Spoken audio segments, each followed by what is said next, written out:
have to be truthful with you. I had a little bit of crush on Jewel back. Didn't we all? Back in the day, because she's Yes. I don't know how old she is, but I think she might be kind of similar in age to me. I think. Yeah. Jewel, good morning. How are you?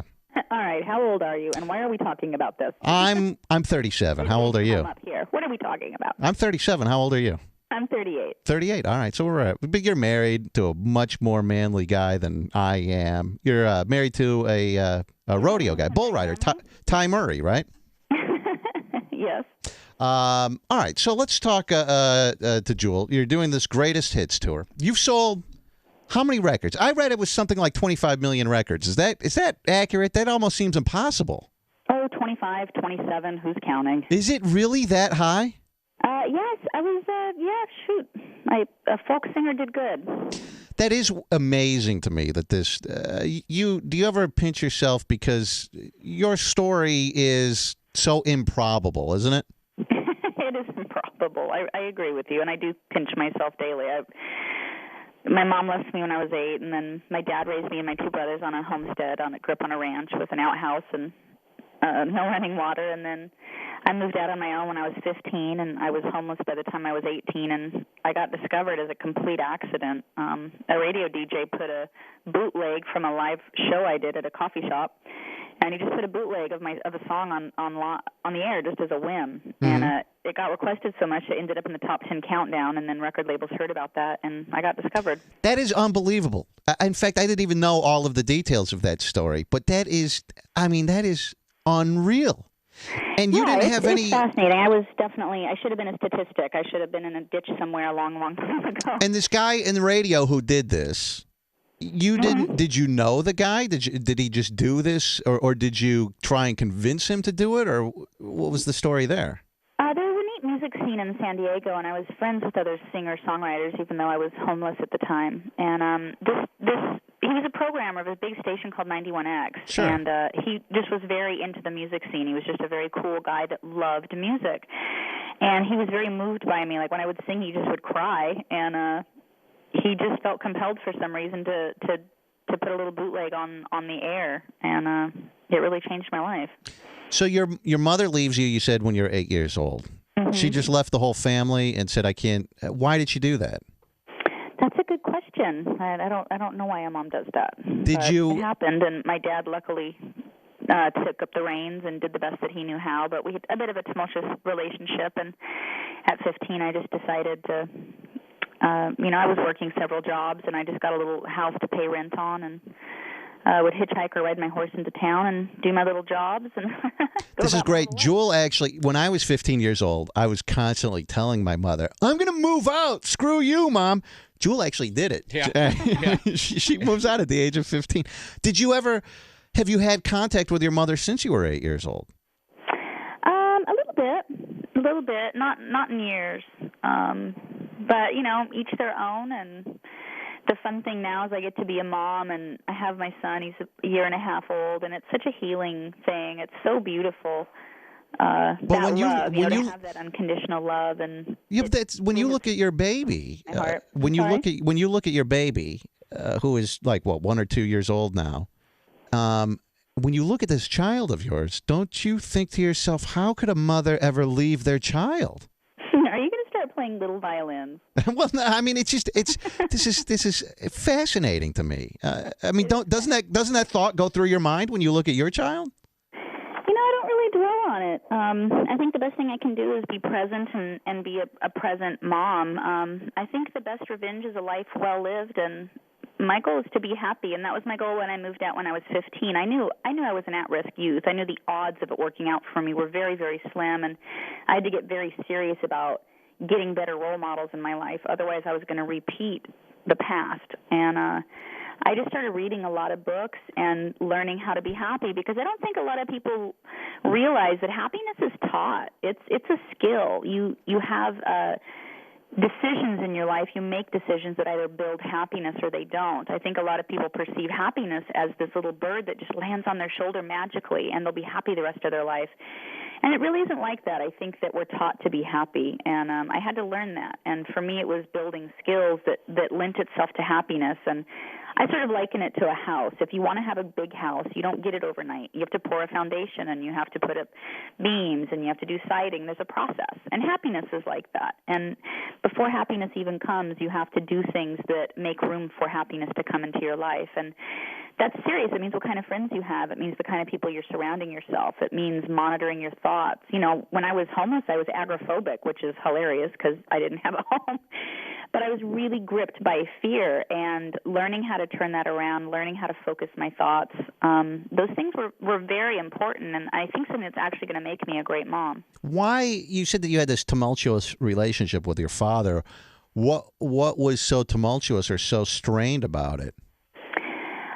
My dad was raised in a really dysfunctional household, and, you know, like many things, you end up in times of crisis, like when your wife leaves you and you're suddenly alone with 3 children.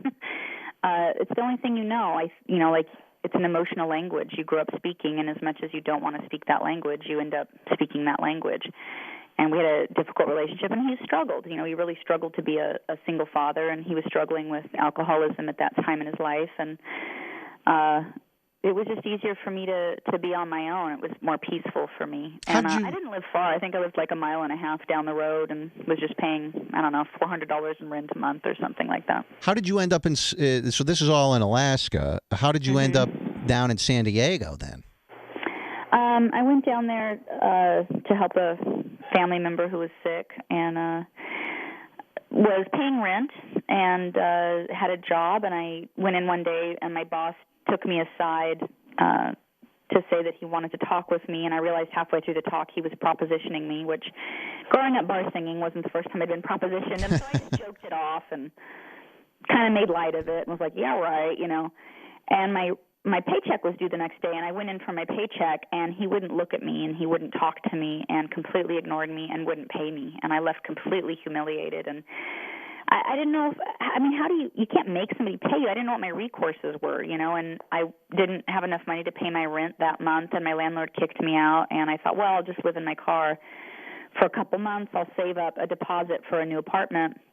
But I never could hold a job down because I had bad kidneys at the time and didn't have insurance and kept getting sick, and I almost died in the parking lot of the hospital because they wouldn't see me because I didn't have insurance. And it was just this vicious cycle. My car got stolen I was living in. Oh, my God. Everything that could possibly go wrong happened to Jewel. I mean, a laundry list. And I was sort of shoplifting a little at the time, and it started with carrots, which apparently are the gateway vegetable. And it looked like it was going to escalate one day to a sundress, and I went in there to try it on, maybe steal it, and it was like a lightning bolt went through me, and I thought, when did I lose faith in myself? You know, when did I stop thinking I can earn $40 for myself? And I realized, you know, stealing wasn't cheating anybody but myself, and I started writing these lyrics about if I watch what my hands are doing, I can see what my life is going to become. If my hands are stealing or my hands are writing are probably 2 very different realities for my future, and that song ended up becoming Hands, which ended up on my second record. So it's amazing. You know, writing really saved my life, and practicing and reading really saved my life. Well, how did you then, but how'd you get all the way down to San Diego from Alaska? We got sidetracked there. A long story. I don't know how long you have. The short version is when I was 15, one of my jobs was cleaning a building, and one of the rooms was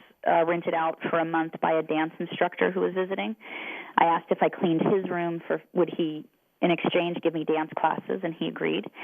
And he found out I sang. I grew up singing with my dad. We sang since I was about 6 years old together. And it turns out he was a teacher at a fine arts school in Michigan, a very famous one called Interlochen. And he helped me get a scholarship, and I applied, and I got a partial scholarship. And I did a fundraiser in my town and my community, and my community helped me raise the funds to go to school. They earned about, I don't know, $8,000, $10,000 for me. Wow. By doing a fundraising concert, and I sold auction items. And I went to this very prestigious fine arts school, not realizing that you had to have extra money for books. I mean, I was just so ignorant. I came up with my tuition money, period. I didn't know you had to buy food there, and I didn't know it didn't include books. So I got little odd jobs and sang through high school to sort of supplement my income and afford books and whatnot. And I started writing songs there. I started writing songs when I was 16 because for spring break you weren't allowed to stay on campus, and I couldn't afford to go back to Alaska. And so I hoboed by train from Michigan down to San Diego and crossed the border and hitchhiked all the way down to Cabo and then through the mainland side and then back to Cabo and back to school. God. And I wrote Who'll Save Your Soul on that trip.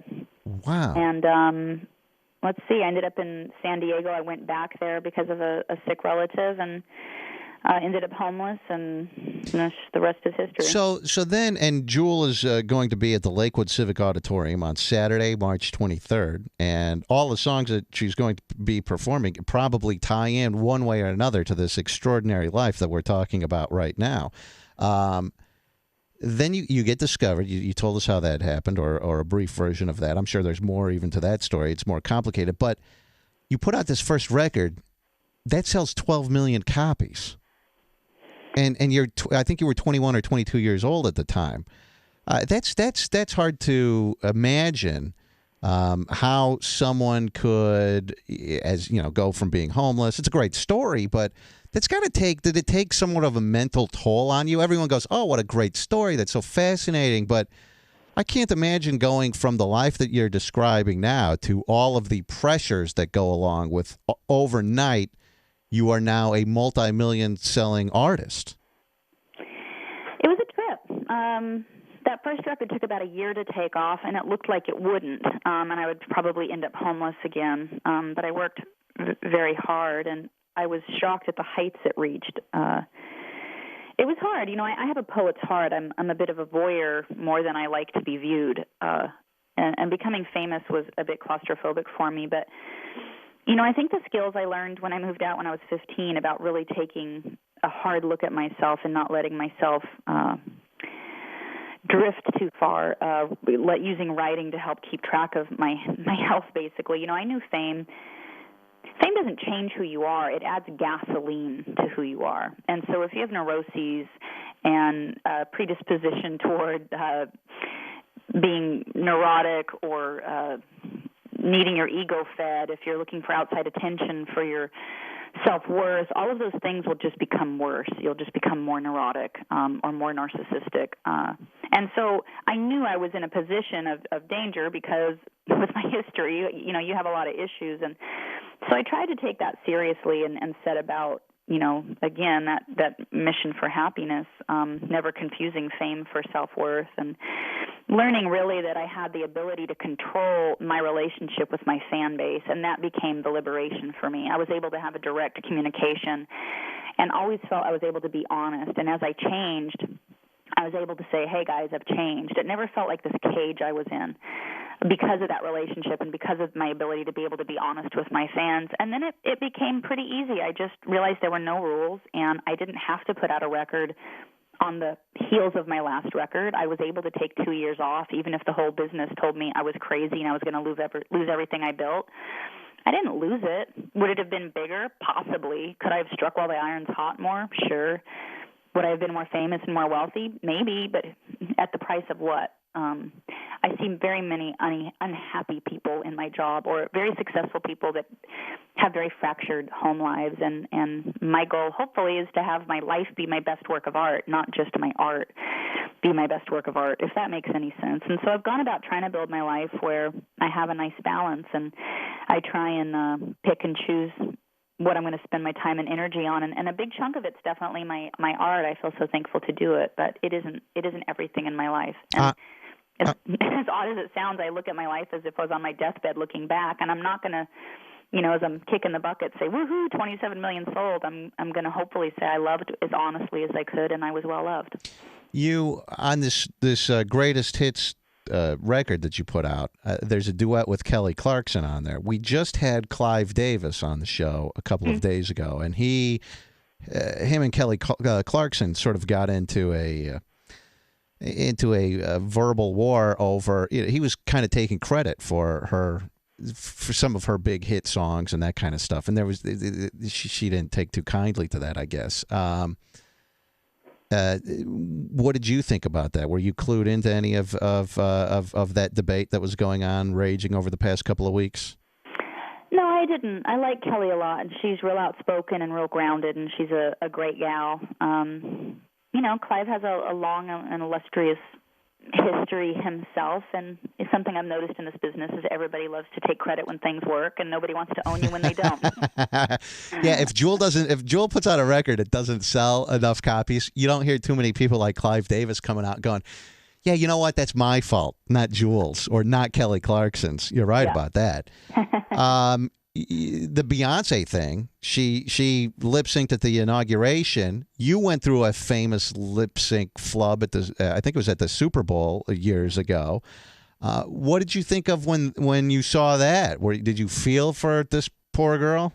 I didn't really understand what all the fuss was about. It'd be one thing if she was discovered as a girl that actually couldn't sing and had been tricking us all these years.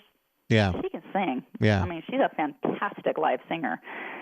So whatever reasons she lip synced for were, like for me with the Super Bowl, they didn't, from what I was told from management, I didn't have the choice. They wanted me to be lip syncing, and I'd never lip synced in my life, and I'm terrible at it. And then, of course, they start the track without me. It's supposed to be 4 clicks, then I sing, and they only gave me 3 clicks, so it started ahead of me. What's going to happen? When that happens, do you know, like right when you miss that the track starts, you don't get the first line out or whatever. Does that just go in are you like, oh my God, that would just screwed up in front of a billion people watching this? Nah, I mean, what are you going to do? It's like, life's a silly thing. Oh my God, Jewel's like this. So like a phony. It's not like I had some big, deep secret that just got discovered. It's like I frickin' tried to lip sync for the Super Bowl and it didn't frickin' work. You were so at peace with everything. This girl, it's amazing. Well, it's not. Again, it's not like it'd be scary if Beyonce couldn't actually sing. That'd be scary. That would be.